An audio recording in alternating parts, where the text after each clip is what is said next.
Hey, this is Paranormal Girl. We all remember the story of the Titanic that sank on April 10th, 2012, hitting that iceberg.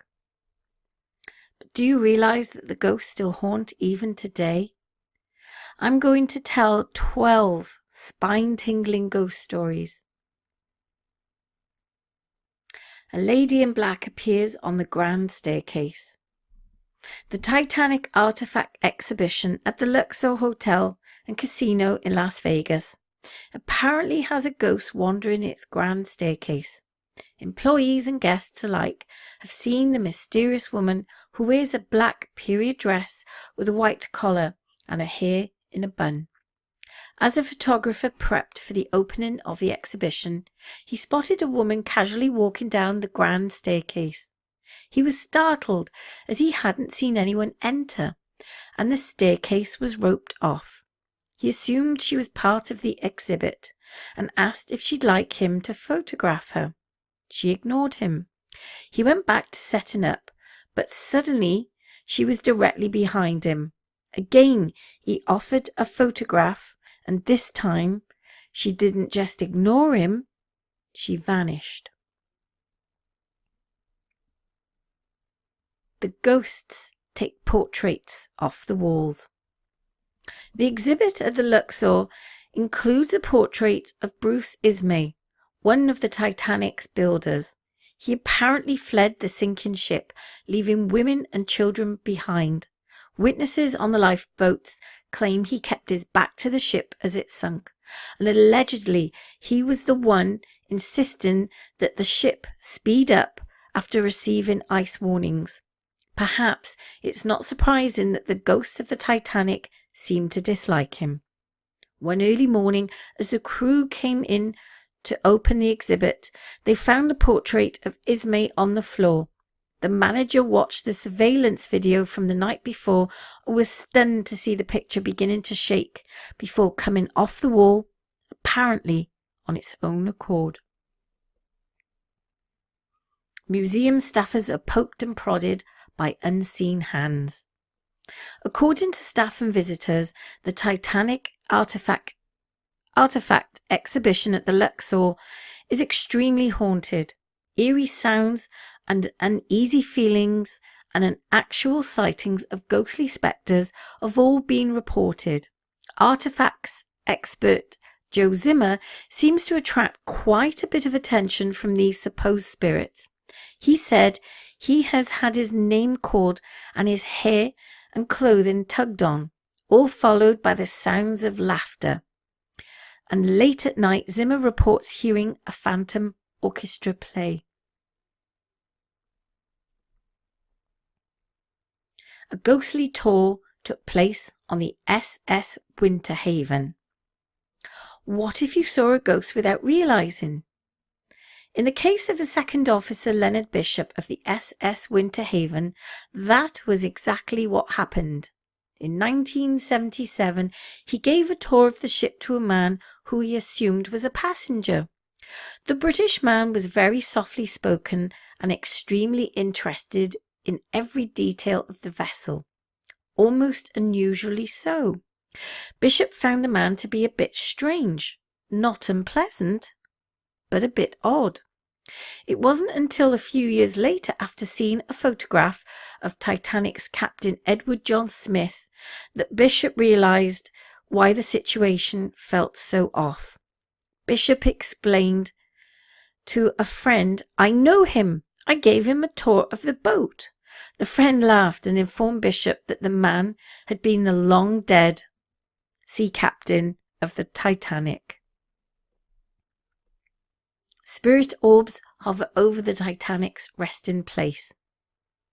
People aboard ships passing the site where RMS Titanic went down have reported mysterious balls of light believed to be spirit orbs hovering in the area.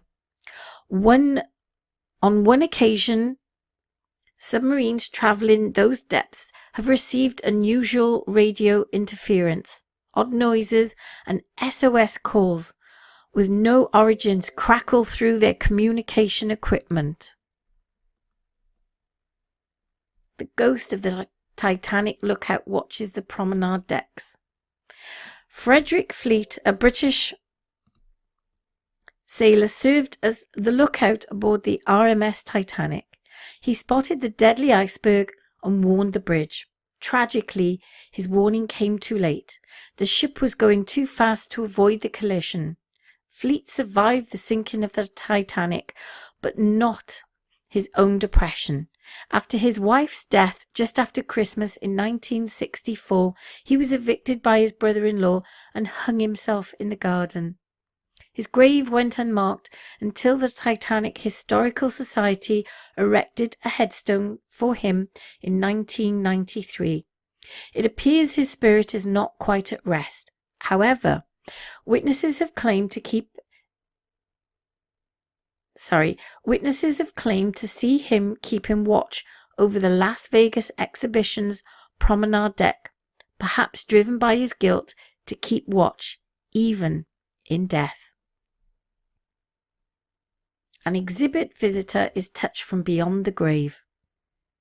While visiting family in Missouri, a teenager went to the traveling Titanic exhibit and had a brush with the paranormal. Posting on yourghoststories.com, she recounts the experience. We were walking through a hallway to get the artifacts, and I was behind everyone. I suddenly felt a soft tug at the back of my t-shirt. I turned around to see who the culprit was, but the hallway was absolutely empty. I quickly faced forward to catch a potential trickster, but no one was sneaking away, and everyone in front of me was far ahead. Ghost hunters capture a voice on tape. A Georgia Aquarium also houses potential haunted artifacts from the Titanic. The employees have claimed to see shadows, hear voices, and even be touched by the spirits. The paranormal activity is so intense that the Sci-Fi Channel's Ghost Hunters came to investigate. They reportedly captured a recording of a voice saying, "No, please wait," in the iceberg room. The team has also said that they got readings of several anomalous cold spots and witnessed a shadowy figure. After reviewing their findings, they concluded that the Titanic exhibit at the Georgia Aquarium is in fact haunted. Captain Smith haunts his former home in England. According to Louise and Neil Bonner, owners of the former home of Titanic Captain Edward John Smith, the shipmaster lingers in his house. The couple has spent the last decade renting the 19th century Victorian, and their tenants have reported feeling icy chills passing through them, hearing strange noises, and even seeing full-body apparitions of the captain. The property has also suffered a flood in the kitchen and unusually cold gusts in the dining room. According to Mr. Bonner, some years ago, we had a single chap living in there, and he rung up one day convinced he'd seen the ghost of the captain. He was in bed when he saw him drift across the room.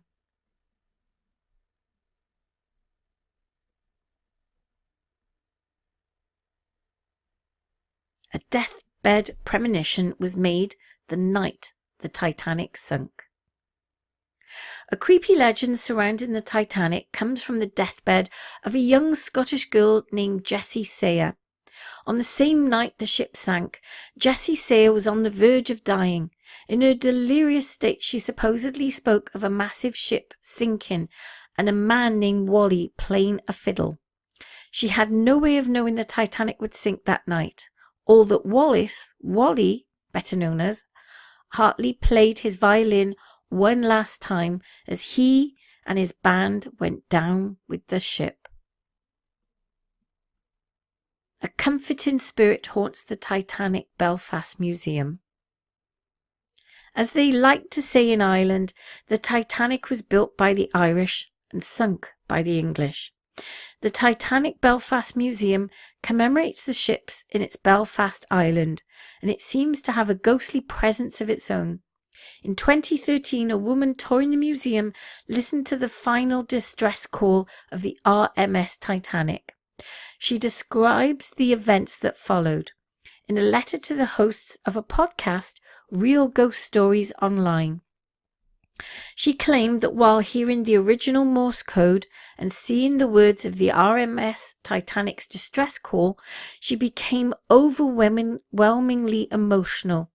Her heart was pounding, and she felt as anxious and heartbroken as if she were the radio controller herself. Shaken and sick to her stomach, she began crying, walking away to get some air. She felt a hand on her shoulder and a male voice saying softly, "It's okay." She assumed it was her friend and reached up to brush his hand, but realized no one was there. Was it the spirit of the radio controller Jack Phillips, she wonders? Was he reassuring her that he was at peace with what had happened?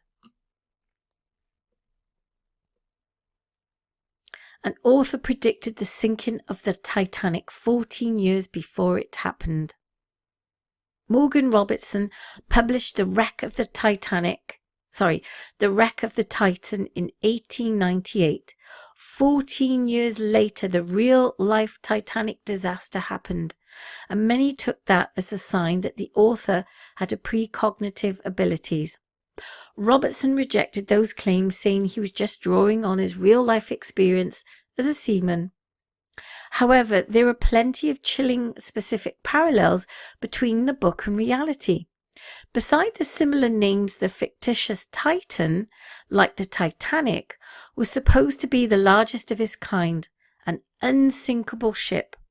It also lacked enough lifeboats to accommodate its passenger load, and struck an iceberg before going too fast, ultimately sinking in the exact same spot as the Titanic, off the coast of Newfoundland. Both disasters also took place in April and cost over 1,500 people their lives. And there's also a theory that it wasn't actually the Titanic that sunk. It was supposed to be her sister ship, and that they'd switched ships because of an insurance claim. Also, there is another story going around that the ship that we see at the bottom of the ocean isn't actually the Titanic herself. This is also a rumor that the actual wreckage site is in far better condition than what we actually see today. I wonder, are they keeping the actual true fact from us? Let me know in the comments below.